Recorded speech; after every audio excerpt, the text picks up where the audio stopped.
ever wish your day wasn't dictated by your health? Are you tired of being tired all the time, or is pain holding you back from enjoying your time with your family? Would you like to manage your symptoms holistically, but you just don't know where to begin? I am so excited that you're here. This podcast will help you understand how natural remedies work so you can relieve your symptoms and live a fuller life.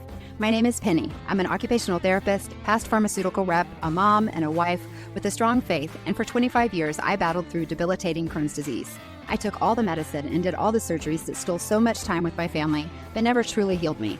I finally realized if I was going to survive this disease, I needed to open my stubborn eyes to alternative solutions. I researched how perfectly our bodies work with plants and a lifestyle that made my health less of a burden to my family and aligned so beautifully with my faith and my medical training. If you are ready to reclaim your life with holistic options that are easy to implement as a busy mom and provide relief that lasts, this is the podcast for you. Hey y'all, real quick before we jump in, if this podcast has ever made you laugh, nod your head, or pause and go, whoa, would you do me a quick favor beyond sharing your favorite episode with a friend and leave a short review? It doesn't have to be fancy. And I know you probably hear that a lot, but for me, since I do no advertising, it seriously makes my day, and it makes a huge difference in Becoming Natural's visibility for those who need to hear about the amazing connection between our bodies, the earth, and God's design. It only takes a second, and it helps more amazing women find this space. Thank you so very much. All right, let's get to the good stuff. Hello, Becoming Natural fans. Oh my goodness, getting back in the saddle again. This is Penny, and welcome to Becoming Natural. I apologize for the unannounced break in podcasting. Summer has been quite the juggle with kids at home, and we were able to go on a wonderful trip to celebrate my parents' 60th anniversary alongside my sister and brother-in-law's 29th anniversary. And I was really consumed with not getting my podcast out, and I thought I would have so much time to stay on top of it while we were vacationing and flying, but that never happens like we think, right?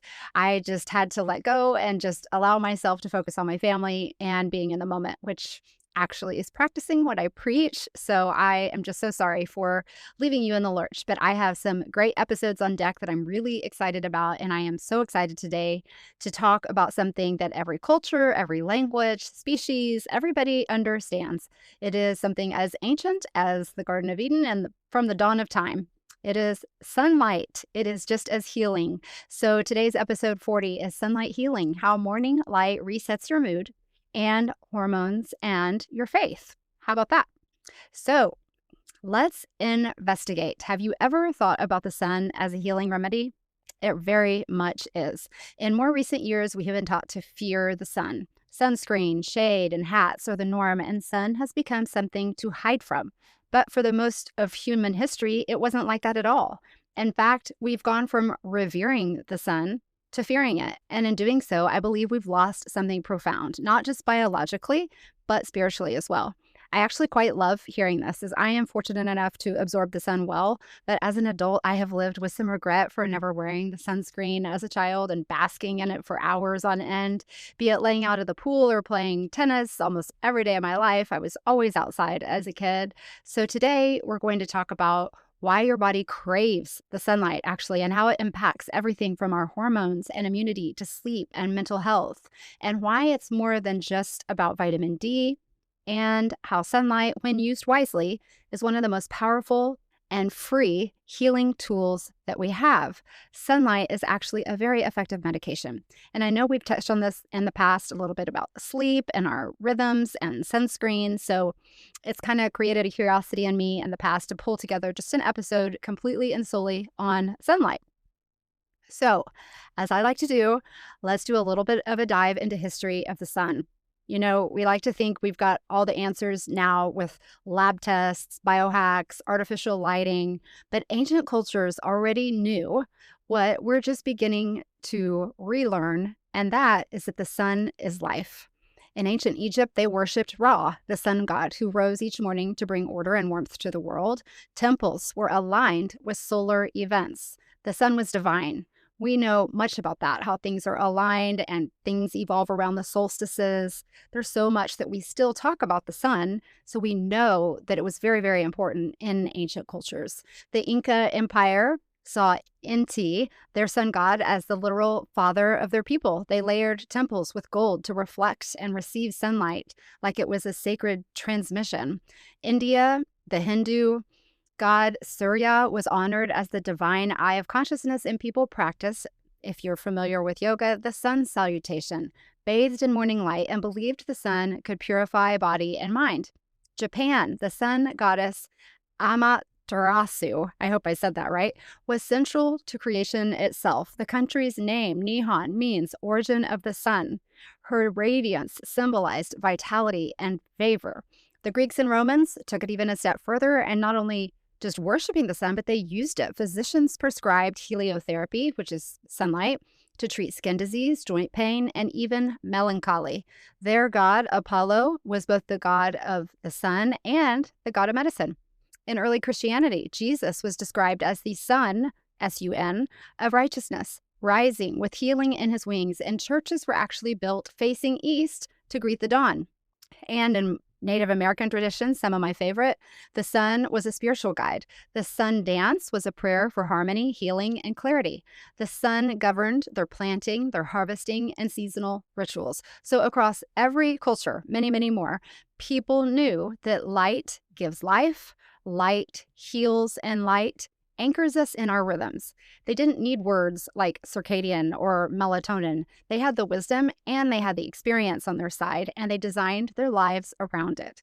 Today, we block it out with blackout curtains, LED lights, and sunscreen. We've stopped honoring the light, and maybe that's why we're so tired and anxious and inflamed. Maybe a piece of it anyway. So the question becomes, what if we befriended the sun again? Not as a god, not as a threat, but as a gift designed by our creator. So we know that the ancient civilizations honored the sun, but what I wanted to know, because I am like that, is I want to know, when did all this change? When did the shift take place? So when did we go from sunlight as sacred and healing and to be worshipped to sunlight as something to fear and block and avoid? So let's go back in history, because it didn't happen all at once. In the beginning, sunlight was medicine. In the late 1800s and early 1900s, sunlight wasn't just seen as harmless, it was considered a prescription. Doctors treated diseases like tuberculosis and rickets and even chronic skin conditions using heliotherapy, exposure to the natural sunlight, like we said before. In fact, there's a Dr. Niels Finsen, who was a Danish physician. He won the Nobel Peace Prize in 1903 for his work using concentrated light to treat lupus vulgaris. Sanatoriums and clinics were built with sunrooms, open-air porches, rooftop gardens, specifically so patients could go soak in the healing light. Back then, doctors didn't yet know about vitamin D, melatonin, or even nitric oxide, which we'll talk about today, but they watched how sunlight improved patients' energy and helped infections clear up and soothed their inflammation. We were still revering the sun, just with more science to back it up. So around 1940s to the 1960s, just think about this. That's the 1900s. So all of creation, all of time, all of ancient history thought the sun was great. But then in the 1940s, somewhere between the 1940s and 1960s, we started learning more about ultraviolet radiation, specifically how too much of it could cause sunburn, skin damage, and eventually skin cancer, which, we question if that skin cancer might be also affiliated with things that we are putting on in and around our body to supplement it. So there's lots of variables in this discussion, I would say. The first commercial sunscreen was introduced in 1938, but it wasn't until the post-war era with the rise of people taking beach vacations, and it was more of a tanning culture, and we had more leisure time. We weren't necessarily working the fields and doing things. We had more urban living lifestyles. That's when concerns grew louder. And by the 70s, dermatologists were sounding the alarm to limit your sun exposure, wear protective clothing, use sunscreen, and avoid tanning altogether. The messaging was well-intended and some of it necessary, especially in preventing dangerous burns and melanoma in high-risk populations, but it marked a cultural turning point. We began to fear the very thing that had always sustained us and still sustains us. In the 1980s and 1990s, the sun became somewhat of a villain. By the time the 80s rolled around, anti-sun campaigns were in full force. Australia launched a now famous campaign called Slip, Slop, Slap. Slip on a shirt, slap on sunscreen, and slap on a hat. TV ads, school curriculums, and public health posters cast the sun as an invisible danger. something lurking in the sky, ready to give you cancer. And for many people, this was the first time the sun became something to avoid and not to embrace. In the US, the SPF 15 became the new normal. Then it was SPF 30, and then it was 50 plus. And dermatology advice began leaning heavily towards full daily sunscreen, even on cloudy days. I, in fact, remember my dermatologist saying I needed sunscreen all the time. And he said, even when you walk out my door to the car, you're in the sun, you need sunscreen. And especially on cloudy days, because that's when you get more of a burn. I remember him saying that. We replaced our time outside with indoor lighting, office cubicles, air conditioning, and of course, screens. And with good intentions, we started seeing sunlight as a toxin and not a tonic. But then, coincidentally, vitamin D deficiency skyrocketed. By the early 2000s, a new problem emerged. Despite all of our health conscious behaviors, people were getting sicker. And yes, again, there's multiple variables, but it is kind of interesting at this point. Autoimmune diseases were on the rise, depression and anxiety were climbing, sleep issues were everywhere, and coincidentally, researchers started noticing that vitamin D levels were plummeting. Suddenly, people began connecting the dots. Vitamin D deficiency wasn't just about weak bones, it was tied to immune dysfunction, chronic inflammation, mood disorders, and even cancer susceptibility. And for the first time in decades, the question resurfaced. Could the fact that we're avoiding sun actually be making us sick? And we all know that we hear, I can't provide the documentation, but you hear about going to Seattle where it's overcast most of the time and that there's a larger percent of depression where there's no sun. We know that the sun is a mood lifter for sure. So today we're living in this tension between two truths. Yes, too much sun can damage the skin and increase cancer risk, but too little sun can disrupt your hormones, your immune system, your sleep, and your mental health. It's not about swinging back to reckless sunbathing or ignoring the science of skin protection, but it's about rediscovering the balance between enough sun and not too much sun. It's about returning to our rhythms where light is something to be received wisely, but not feared completely. There's this culture of fear that has been instilled in us from so many directions, self included. So maybe the real question isn't how do I avoid the sun, but maybe it's how do I rebuild a good relationship with it, one that's respectful, consistent, and deeply nourishing. And I always go back to my faith and thinking, God gave us the sun. It can't be bad for us. We just have to know how to use it wisely. So to break it down, we have 3 different types of UV rays that we're going to talk about. So just to give you a refresher, if you don't really know the difference between all of them, but UVA is the longest wavelength. It goes deep into the skin, and the effects on the body of UVA is skin aging, wrinkles, and indirect DNA damage. It's found in sunlight and in tanning beds. UVB has a medium wavelength, and it hits the upper skin layers, what we call the epidermis, and it also causes sunburns, vitamin D production, direct DNA damage, also found in the sunlight, especially midday sunlight. There's a difference there in our time of day that we're going to talk about. And UVC, if you're not familiar, is the shortest wavelength. It's blocked by ozone, so it doesn't reach Earth naturally, but the effects on the body are that it's germicidal. It kills viruses and bacteria and fungi. And it's found for us in artificial sources such as hospital sterilizers and UV lamps and things like that that we've created in order to use that light ray effectively. So think of UVA as the aging ray. It's the one that penetrates deep and contributes to wrinkles and long-term skin damage.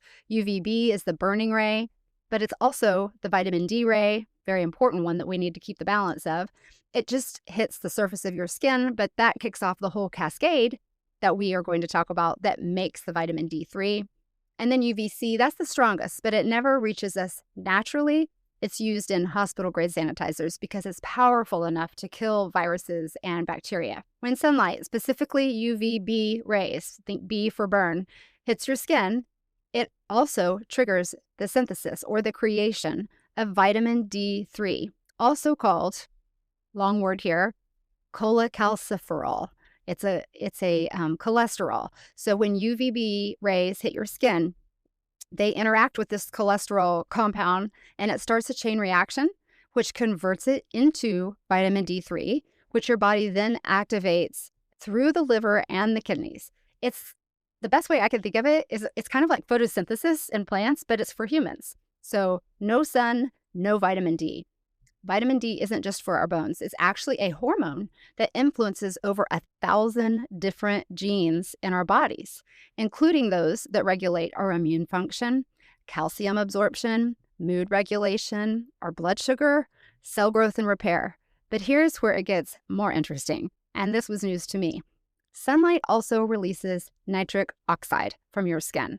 When UVA rays from sunlight hit your skin, they trigger the release of nitric oxide from stores in your skin and your blood vessels. And this nitric oxide then enters your bloodstream. And once it's in your bloodstream, it helps dilate your blood vessels. That means it makes your blood vessels bigger and wider, which lowers your blood pressure. So think about this. If your blood vessels get wider, that means there's not as much resistance for your blood to go through the vessels. So it lowers that blood pressure. It improves your circulation, reduces inflammation, and it supports your immune function. So sunlight doesn't just nourish your bones, it supports your heart as well. We think about vitamin D all the time, but how cool is that it actually helps your heart and it helps your blood vessels through that nitric oxide connection. Even a few minutes of morning or late afternoon sun can set that into motion. And we talked about that when we were talking about our rhythms of seeing that first light in the morning. Other studies suggest that this nitric oxide pathway might partly explain why cardiovascular disease is more common in the winter when sunlight exposure is lower. Isn't that interesting?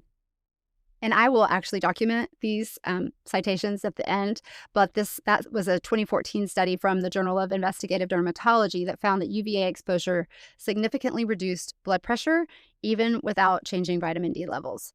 Sunlight also regulates your circadian rhythm, which we've discussed before, your body's master clock. Morning light sets off a cascade of signals in your brain, telling you when to be alert and when to rest. That's when we said, don't wear your sunglasses, get outside first thing in the morning, let that sunlight hit your retina, and that is what starts the process of our circadian rhythm and the creation of the melatonin for the day.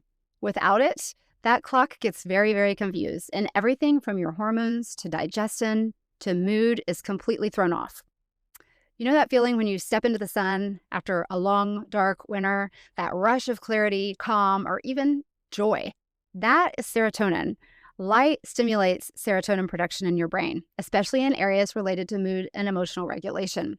It's not just a feeling, there's clinical evidence. So let's keep that in mind when you're talking about perhaps taking medication for mood. Maybe getting in the sunlight and spending more time in the sunlight is going to be very helpful for you.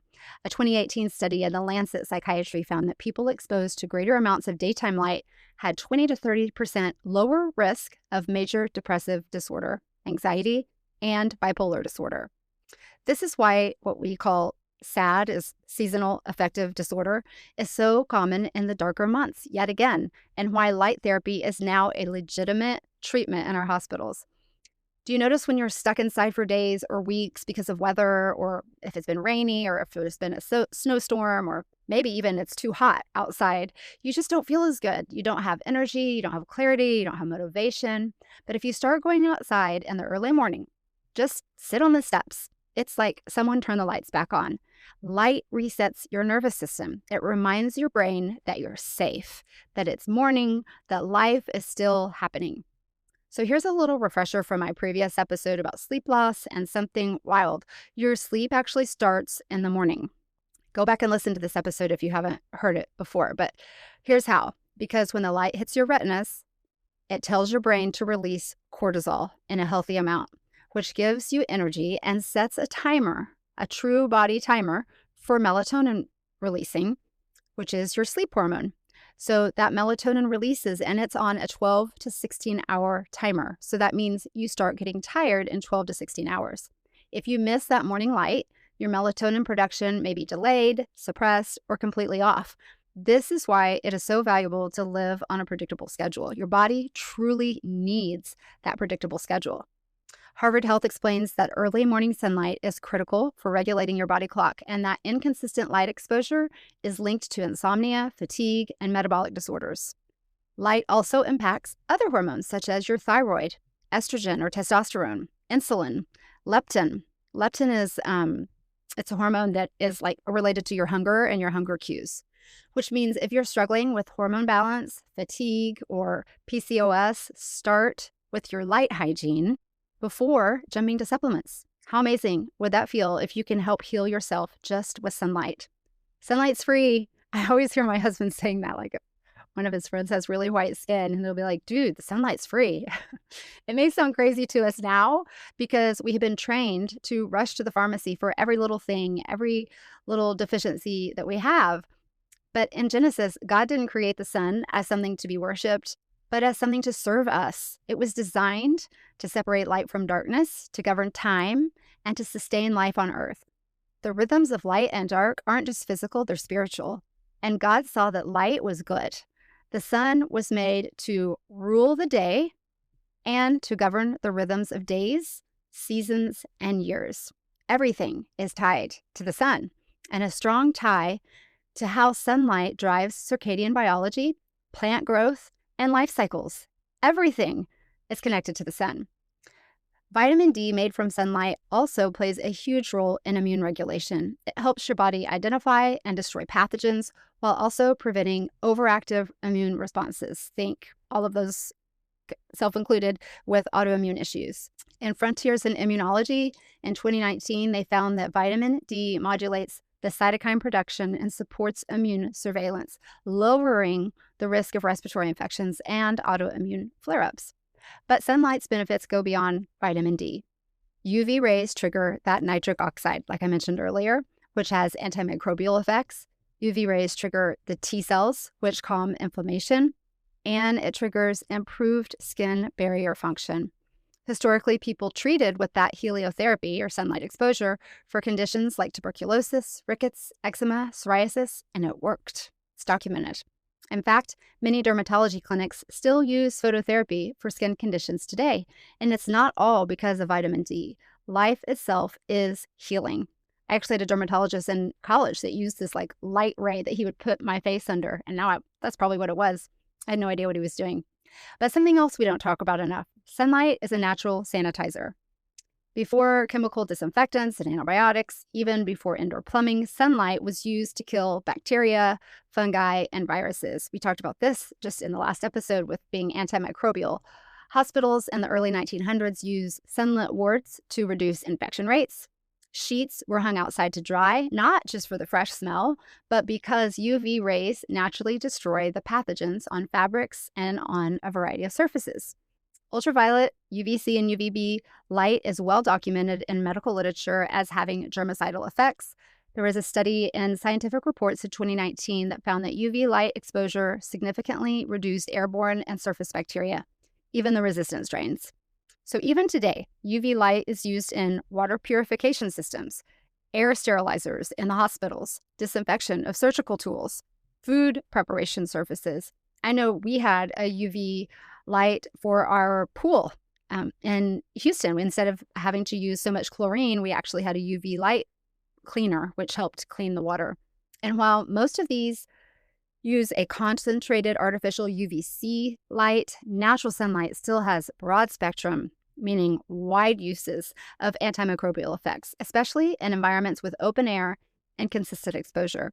So when you open your windows, hang your clothes in the sun, or take your body in the natural light, you're doing more than just resetting your circadian rhythm. You're participating in one of creation's original forms of cleansing your body. Long before bleach, long before hand sanitizer, which I can't stand, God gave us sunlight. It kills germs, it calms inflammation, and it restores balance in our body, not just in the world around us, but also inside of our body. So the question is, how to get sunlight safely. To be clear, I'm not advocating for reckless sunbathing or burns. Too much is harmful, but there's a sweet spot. Small, regular, unfiltered doses. Start with 10 to 30 minutes daily, ideally before 10 a.m. or after 4 p.m. Those are the safest hours of the days to be in the sun. If you have a darker skin tone or you receive the sun more readily and easily, you will need more time, so 30 to 60 minutes, to make the same amount of vitamin D. Avoid chemical sunscreens before your brief sun exposure, as we've talked about that in our sunscreen episode. Use mineral-based zinc if you need it afterwards, and let large areas of your skin see the light. Your arms, your face, your chest, your legs, like let it shine. So the the Journal of American Academy of Dermatology supports short routine sun exposure as safe, effective method of maintaining vitamin D levels without increasing your skin cancer risk when managed properly. Psalm 84:11 says, "For the Lord God is a sun and a shield." Isn't that amazing? God gives us light for warmth, for energy, for guidance, and he also shields us. The sun was never meant to be feared. It was meant to be received as a daily mercy. Jesus himself is called the light of the world. So much talks to us about being the light, and he invites us to walk in the light, both physically and spiritually. Sometimes the most healing thing we can do is simply go outside, sit in the morning sun, pray in the warmth of the sun, let his creation touch your skin and calm your nervous system. It's not woo-woo, it's not weird, it's wisdom. So let's make this practical. Start your morning coffee or tea outside. Walk your dog or kids in the early morning light. Do your devotionals or do your stretching outside on your porch. Open your blinds, let the light shine in. Park further away than you have to and get not only a little extra exercise, but you're going to get a little extra sunlight on your skin. This isn't about being perfect. It's about returning to the rhythms your body was actually designed for. So this week, I want to challenge you. Can you get 15 to 30 minutes of sunlight each day, especially in the morning? This is a lot easier in the summertime, but if you're listening to this in the wintertime, this might be a little bit more of a challenge. Make it a ritual, make it sacred, and watch what shifts in your mood, in your sleep, in your hormones, and maybe even in your faith. So let's take the morning sun challenge. Rise and shine, my friends. Let's soak up the sun. I hope you have a great week. Thank you so much for tuning in today. If you've enjoyed today's episode, hit that follow button, leave a 5-star review if you're so willing, and help spread the message of Becoming Natural by sharing it with a friend. Check out the resources in the show notes and join the email list to stay on top of all the latest and greatest happenings at Becoming Natural as we roll out exciting new things while we grow. Until next time, take those baby steps to a more natural life and always give yourself grace. Progress, not perfection, is the goal. See you next week.